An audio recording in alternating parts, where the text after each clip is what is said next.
the individual person is immediately accessible, right? The notions, the conceptions, the subjectivity, in a very deep sense, is immediately accessible to us. So the argument is, show us how they're immediately accessible. And the argument is that the interests and the desires of the subject is on display. It's there because it's been unified, it's been tidied up.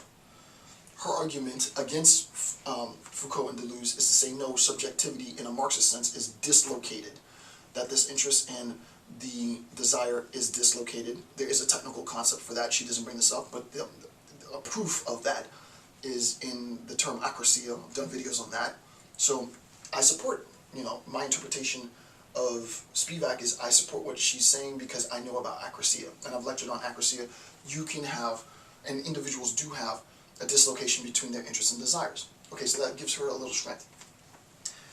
Now what we recognize is that since there can be this dislocation, we recognize that this is the first indication that accessing and understanding subjectivity isn't as easy as you think it is, right? It's a little bit more difficult to address. Complicate that fact now, this sort of theoretical fact, with the real geopolitical fact that labor has been, as she says, has been the international division of labor. It has further created discontinuity, right? So I don't have access, in some cases, to my own understanding of self, complicated with the fact that I can be displaced, literally dislocated, or to be technical, I can be disenfranchised from my labor in a Marxist sense. I can create and have the means to produce things that I cannot myself consume, right? So think about that. And then she says, complicate that with the fact that those people are primarily women. Now, where's their narrative, right? The only person really giving that narrative are people of that class, or people who have affinity to that, and that's why she localizes herself. I am of this, right? She emphasizes her role as woman, as Indian, in this discourse. Now, what she wants to do is show us how there can be a complete loss of voice, and that will give us the example that we're looking for. And the practice that she gives us is the practice of sati, S-A-T-I. And this practice of sati, S-A-T-I, is, according to Spivak, is now outlawed. She says later in the discourse that many young girls still receive the name sati. And as a matter of fact, I think in one of the Matrix series, it was, if I'm not mistaken, it was like the second Matrix. I think it was the second Matrix. There was a young Indian girl, and her name was, if I remember correctly, her name was Sati as well. So I'm going to give you the 2-minute super crunch consolidated version of what this practice is. Basically, you take everything that she says. The practice is one of widow sacrifice. The husband dies, and in showing her allegiance and her chastity and her loyalty and her dedication, not chastity, well, chastity for others, but obviously her love for her husband, she is at his funeral. While there's a pyre on fire, she is to throw her body on the funeral pyre, right, in sacrifice, in devotion to her husband, right? So this practice has been held widely in the community, and she talks about the debates of the practices and the levels of acceptances of the practice and so on. I'm not going to get into that, but basically that's the practice. My husband's dead. I'm a woman, in showing my reverence for my husband and showing my obedience, my loyalty, I throw my body on the funeral pyre. So that's what happens, and that practice is called sati. So what ends up happening is the Brits come, and I'm making a quick generalization, but this is the narrative, right? So what ends up happening is the British colonial masters take control of India, and they recognize that there's this practice that goes on. And there's a compilation of all the women who have sacrificed themselves, right? So it's like all the different names, all the different times. There's this sort of listing of all the women who have sacrificed themselves in this practice. And the Brits think to themselves, "Oh my goodness, look at all these brown guys, these brown men they're savages." Of course, right? It's the typical colonial master language, right? They're savages. We have to civilize these people, right? So this practice of sati is just barbaric. So they criminalize the practice, which is important, right? So the practice now becomes criminalized. And they do this out of the kindness of their heart, right? This is sort of the conception of white man's burden. Right? They do it out of the kindness of their heart, and she uses a great sentence, right? This is important. Number 11, she says, quote, Spivak creates this sentence, right, to identify one end of the spectrum, and that spectrum is the obligation that is assumed by colonial masters, right?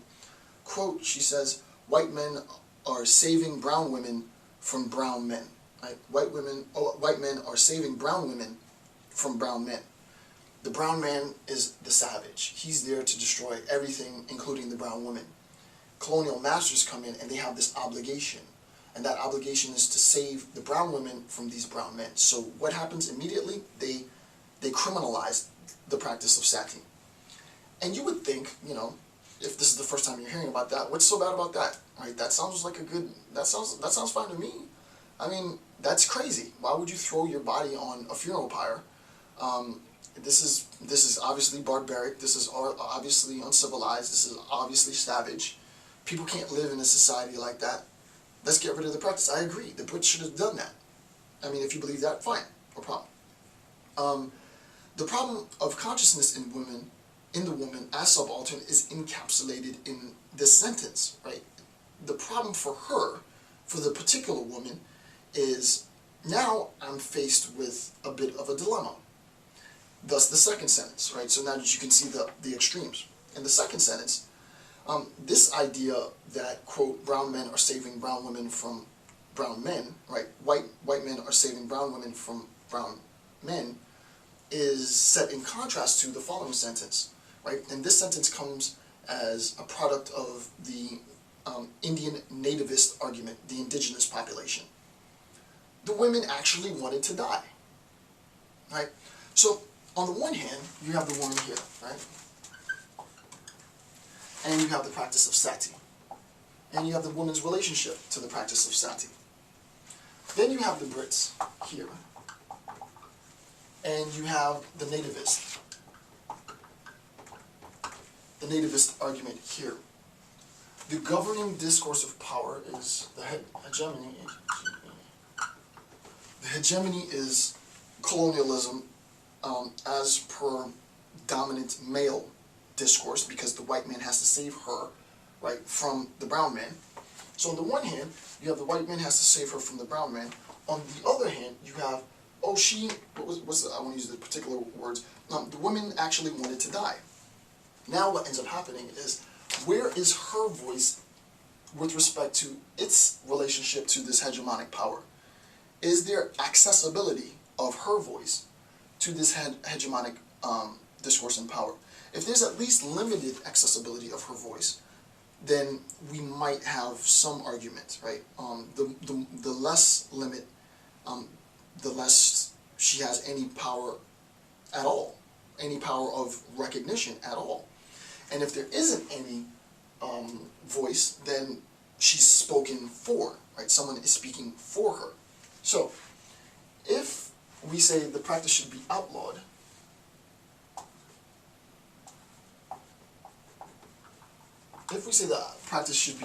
and the practice is sort of bad, then someone has spoken for her, right? There's no arrow going upward, right? We come in, we have power, we see that this practice is inhuman, it's sadistic, it's what have you, it's uncivilized. The practice is now illegal. It's criminalized, right? So there's a criminalization of, hence the codification of Hindu law, right? And we saw earlier that it's not just about the codification of law, that it really is about sort of this Jim Crow idea of controlling the population, right? Not necessarily Jim Crow tactics, but because India already had its own caste system, but this means of controlling the population. And I read the quote for that. So if you say no, there's only two options, right? Either the practice is legal or the practice is illegal. Either the practice is allowed or the practice is not allowed. There is no alternative. If it's partially allowed, then it's allowed, right? So there's only two options. So the Brits have spoken for her.